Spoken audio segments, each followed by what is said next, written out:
You know what's funny about people like Patricia Middleton? They strut around like they invented the neighborhood, like the sun shines just for them and the rest of us are background scenery. But the universe has a wild sense of humor. It lets them rack up the bill, then drops the check in their lap and says, "Good luck, sweetheart."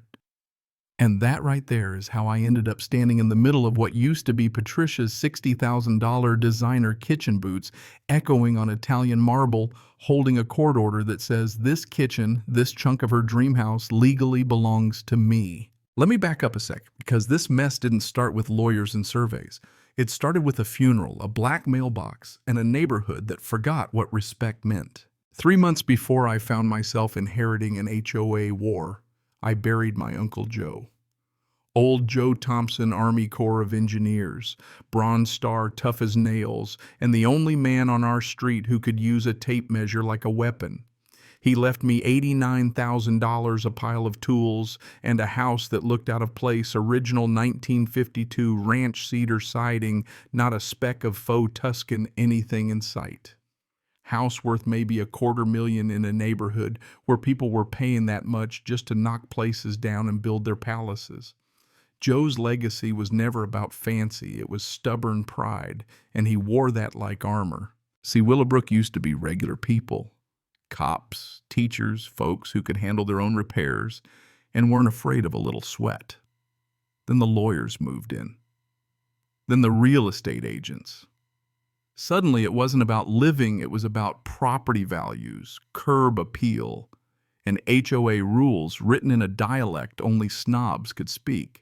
So there I was, 3 days after the funeral, surrounded by cardboard boxes and grief, when the doorbell rings. Enter Patricia Middleton, HOA president, local real estate queen, and the kind of person who clutches her portfolio like it's a shield. She tells me we need to discuss immediate compliance issues. Yeah, you heard that right. Didn't even ask if I was settling in, okay. Just handed me a violation notice talking about my uncle's basic black mailbox standing there since Eisenhower violating aesthetic guidelines.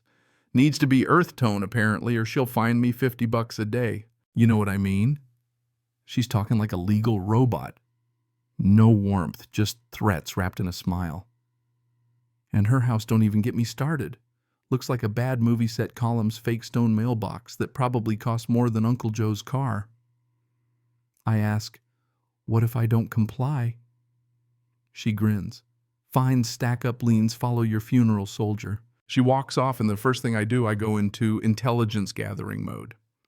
Uncle Joe's office is like mission control, files, deeds, surveys, everything labeled, dated, cross-referenced. He even left a manila folder, property lines check if trouble starts. And man, did trouble start. So I dig. I find the original survey from 1952 and something doesn't add up. The tape says one thing, the survey another. I measure again, get the same weird numbers. My back fence is further from Patricia's house than the paperwork says it should be. And her palace built way closer to my line than legally allowed. Next thing I know, I'm getting text reminders about mailbox compliance from Patricia, but I'm thinking about her kitchen encroaching on my land. I keep digging permits, zoning applications, you name it. And right there, clipped to the old survey, is a note in Uncle Joe's block lettering, 2019 construction questionable. Check setbacks if they push you. Turns out Patricia's palace might be built right over my property line. You'd think that'd be enough drama for one neighborhood, but Patricia isn't done. She escalates, takes it to the monthly HOA meeting. Whole room full of neighbors. She's got slides of my non-compliant mailbox, my fence, even aerial shots with red arrows like I'm some criminal mastermind. Then she pushes a vote-mandatory professional survey at my expense, 30 days to comply or else. And every single neighbor, they just nod and vote yes. Not one person meets my eye on the way out. Welcome to suburbia. But you know what? Sometimes you have to let people have exactly what they want. Patricia wanted a survey. She was about to get one, the most thorough survey money could buy, thanks to Uncle Joe's emergency fund set aside for just this situation. $22,000 in a CD labeled, "Make Them Regret It." Joe.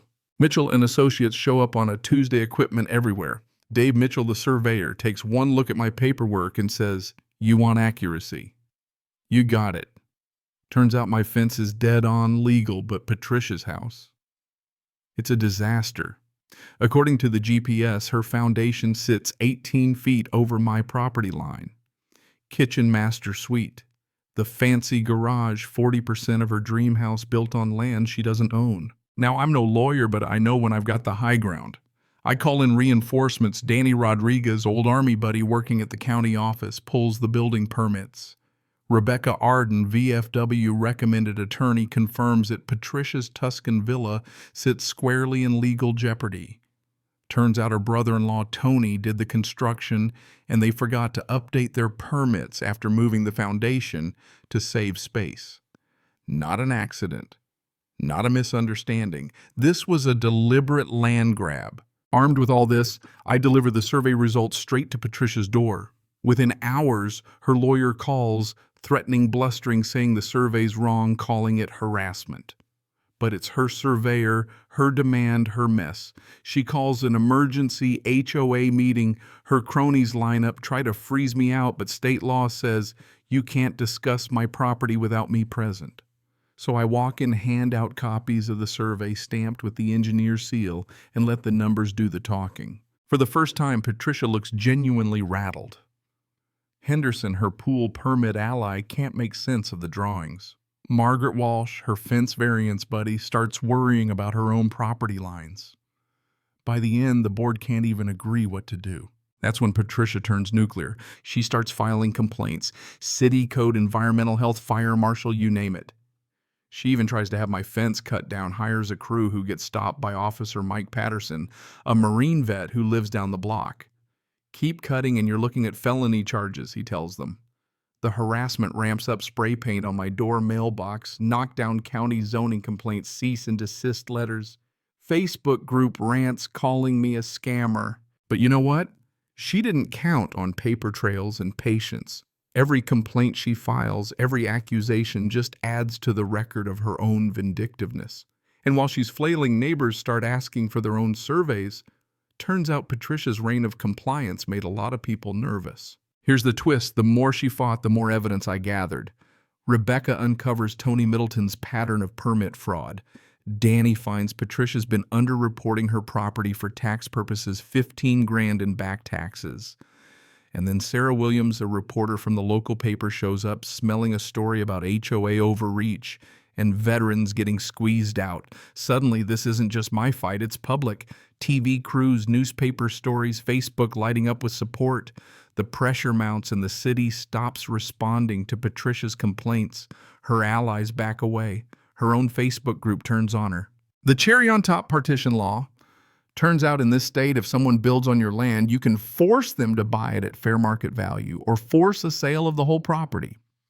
Rebecca files the suit. The court orders an independent appraisal. $312,000 for my 18-foot strip plus legal fees plus penalties for intentional trespass total comes to $357,000.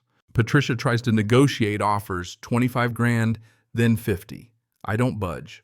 Finally, with the partition sale looming and a federal investigation circling her brother-in-law, she coughs up the money. The price: a second mortgage, public humiliation, and a resignation from the HOA board. But here's where things take a turn. I use part of the settlement to set up the Uncle Joe Thompson Veterans Assistance Fund. Frank Morrison, the Vietnam vet who's been quietly supporting me, gets nominated to the HOA board. Patricia even has to endorse him as part of the deal. Within months, we've helped a dozen military families fight back against HOA bullies. The neighborhood shifts. More working-class families move in, less fear, more community. Patricia moves to Florida. Her old house sold to a Marines family who joins the neighborhood watch. Funny thing running into Patricia at the grocery store 6 months later. She looks smaller, older, like losing the fight took something out of her. We nod, no words needed. Two people who fought a war over 18 feet of dirt and learned that sometimes victory costs more than you think. Now every year I throw a barbecue for the veterans and families we've helped. Frank runs the beer cooler. Sarah interviews the new families. Danny brings his kids. The fund's grown, the mailbox stands where it always has, and Uncle Joe's stubborn spirit lives on.